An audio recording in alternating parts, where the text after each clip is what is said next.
And the Pharisees and the scribes were grumbling and saying, "This fellow welcomes sinners and eats with them." So he told them this parable. There was a man who had 2 sons. The younger of them said to his father, "Father, give me the share of the property that will belong to me." So he divided his property between them. A few days later, the younger son gathered all he had and traveled to a distant country. And there he squandered his property in dissolute living. When he had spent everything, a severe famine took place throughout that country, and he began to be in need. So he went and hired himself out to one of the citizens of that country, who sent him to his fields to feed the pigs. He would gladly have filled himself with the pods that the pigs were eating, and no one gave him anything. But when he came to himself, he said, "How many of my father's hired hands have bread enough and to spare? But here I am dying of hunger. I will get up and go to my father, and I will say to him, 'Father, I have sinned against heaven and before you. I am no longer worthy to be called your son. Treat me like one of your hired hands.' So he set off and went to his father. But while he was still far off, his father saw him and was filled with compassion. He ran and put his arms around him and kissed him. Then the son said to him, 'Father, I have sinned against heaven and before you. I am no longer worthy to be called your son.' But the father said to his slaves, 'Quickly, bring out a robe, the best one, and put it on him. Put a ring on his finger and sandals on his feet. And get the fatted calf and kill it, and let us eat and celebrate. For this son of mine was dead and is alive again. He was lost and is found.' And they began to celebrate. Now his older son was in the field, and when he came and approached the house, he heard music and dancing. He called one of the slaves and asked what was going on. He replied, 'Your brother has come, and your father has killed the fatted calf, because he has got him back safe and sound.' Then he became angry and refused to go in. His father came up and began to plead with him, but he answered his father, 'Listen, for all these years I have been working like a slave for you, and I have never disobeyed your command. Yet you have never given me even a young goat so that I might celebrate with my friends. But when this son of yours came back, who has devoured your property with prostitutes, you killed the fatted calf for him.' Then the father said to him, 'Son, you are always with me, and all that is mine is yours. But we had to celebrate and rejoice, because this brother of yours was dead and has come to life. He was lost and has been found.'" The word of God for the people of God. Please be seated. Well, grace and peace to the disciples of Jesus. I want to begin with a fascinating story from the Middle Ages. It is about a pope named Gregory and a king named Henry IV of Germany. We know that in those days, popes not only had ecclesiastical power, but political power as well. In a dramatic move, Pope Gregory excommunicated King Henry IV when he insisted on divorcing his wife Bertha of Savoy. This was not only devastating to Henry spiritually, but politically. This made Henry ineligible to sit on the throne of Germany. The king, who well knew that the Pope expected out of him, came to Rome to do penance and to seek resolution. He found that the Pope was away in the mountains. And so during this harsh winter of 1077, King Henry IV and his servants made this long and dangerous journey through the snowy mountains of northern Italy to meet with the Pope. They met at a small town called Canossa in the mountains of northern Italy. When Henry arrived, the Pope humiliated Henry even further by making him wait in the bitter cold for 3 days before finally agreeing to see him. Reliable accounts state that when Henry was finally permitted to enter the gates, he walked barefoot through the snow and knelt at the feet of the Pope to beg for forgiveness. As a result, the Pope granted him absolution. Now contrast what Henry IV did to obtain absolution for his sins and what you and I have faced to get at salvation. What have we done? It is not we who make a journey to remote places in order to satisfy God. It is not we who stand with cap in hand, waiting to be recognized, seeking to be brought out of the cold, longing to be forgiven. In Jesus Christ, it is God who has made this journey on our behalf. The poet writes, I sought the Lord, and afterward I knew he moved my heart to seek him, seeing me. The journey of salvation is not our journey, but Christ's. He is the pilgrim, the pioneer, as the writer of Hebrews puts it. It is by his initiative that we are saved, not our own. The journey of salvation began in the garden called Gethsemane. That is, of course, the place where Jesus went to pray on the climactic night when he was betrayed. Jesus withdrew a stone's throw away from his disciples, knelt down and began to pray, Father, if you are willing, take this cup from me. Yet not my will, but your will be done. Luke tells us that Jesus' agony was so great that his sweat became like great drops of blood falling upon the ground. You and I have had our own Gethsemanes, haven't we? Anybody who has ever sought to do God's will has wrestled with difficult decisions. To be a disciple of Jesus Christ is to make a commitment to a style of living that involves personal sacrifice. It involves our time, our personal resources. It could even require our lives. History is filled with stories of personal Gethsemanes where persons have been willing, because of their commitment to Jesus, to pay the ultimate price. Jesus prayed in the Garden of Gethsemane over a decision only he could make. And when he came back to his disciples, he found them sleeping. I mean, how human is that? Some of us may be sleeping while someone very close to us is agonizing over a deep and potentially devastating decision, and we are not even aware of it.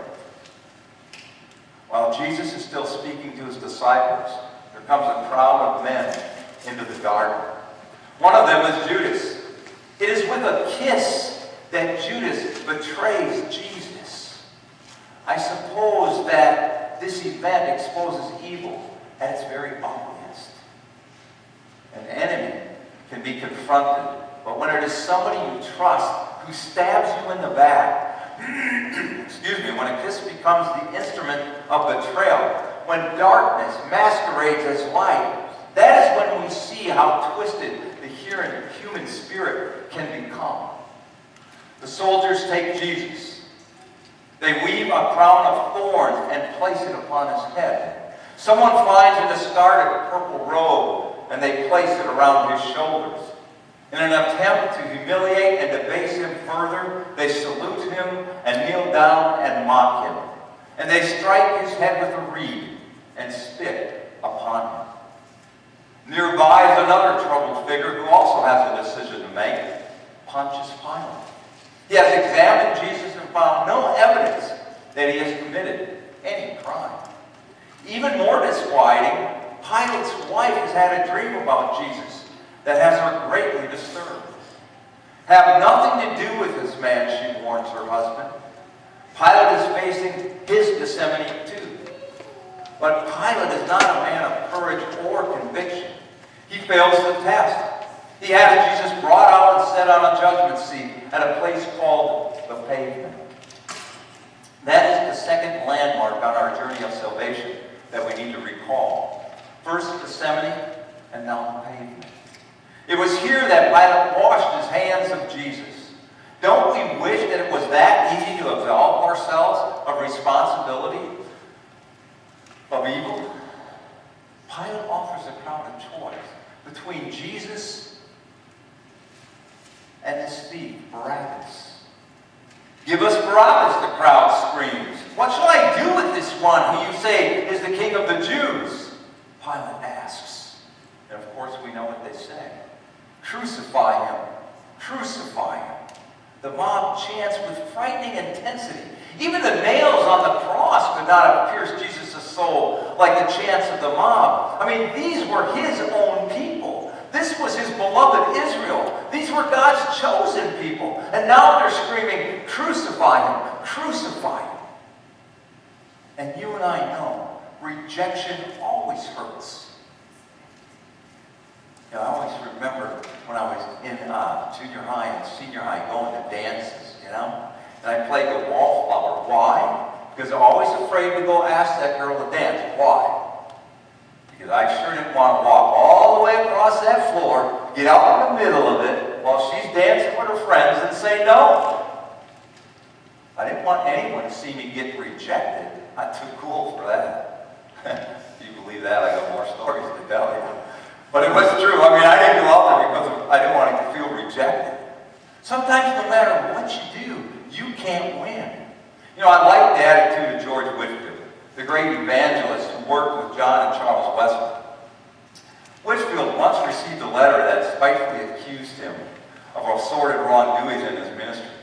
Whitefield returned a brief, courteous reply that stands as an example to anyone who's judged and accused by others. I thank you heartily for your letter, he wrote. As for what you and my other enemies are saying against me, I know worse things about myself than you will ever say about me. With love in Christ, George Whitefield. Of course, Jesus knew he had done no wrong. But there he sat, rejected by his own people, at a place we call the pavement. But this is not the end of the journey.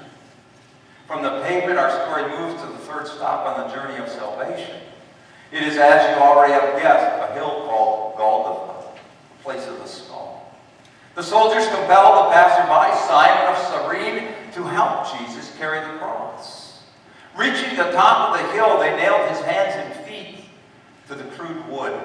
They offered him wine mingled with myrrh, but he did not drink it. They stripped him of his garments and hung him on a cross between two thieves.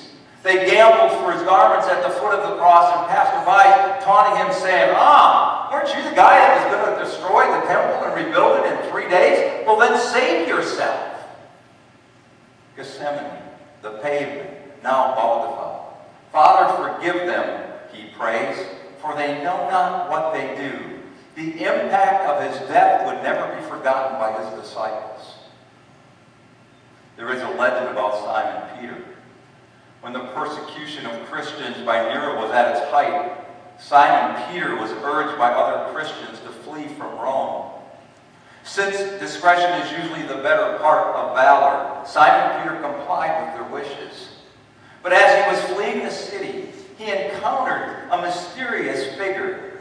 As the person drew nearer, he recognized Jesus and said to him, "Where are you going, Lord?"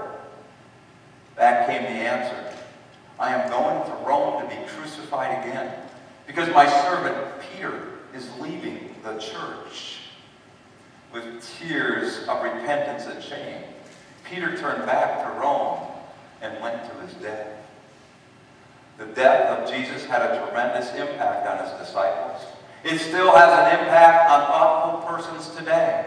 How can we honor Jesus in light of what Christ has done for us? He hangs on the cross for 6 hours. So great is his agony that he cries out, my God, why have you forsaken me?" Only a person who has experienced such physical and emotional pain can properly empathize with such a plaintive utterance. Then suddenly there is a loud cry, and the struggle is over. A centurion who watches him die is heard to exclaim, "Truly, this was the Son of God." But fortunately, the story doesn't end at Golgotha. There was near a place he was crucified, there is a garden. In that garden was a new tomb in which no one had ever been laid. It was in that tomb late on Friday evening that they placed the body of Jesus. The following Sunday morning, just before the sunrise, some women, as we know, came to the tomb to anoint the body with spices, as was their custom. But the stone was rolled away from the tomb. The body was gone. 2 men stood by them in dazzling apparel and said to them, "Why do you come seeking the living among the dead?" Soon the news traveled throughout the region. "He is alive, he is alive." Such rumors have been spread about other men. I understand that the coffin of Abraham Lincoln was pried open twice after his death. The first time was in 1887, 22 years after his assassination. 14 years later, the grisly deed was repeated. Such rumors have popped up throughout history concerning famous people. The difference in the instance of Jesus was that he began making appearances to his disciples.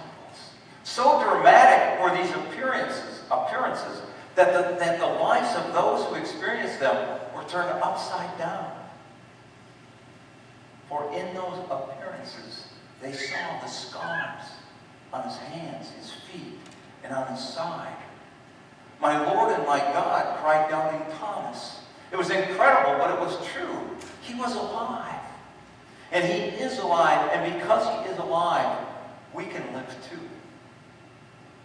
The journey of salvation, Gethsemane, where he wrestled with the mission for which God had sent him. The pavement, where he was rejected by his own people.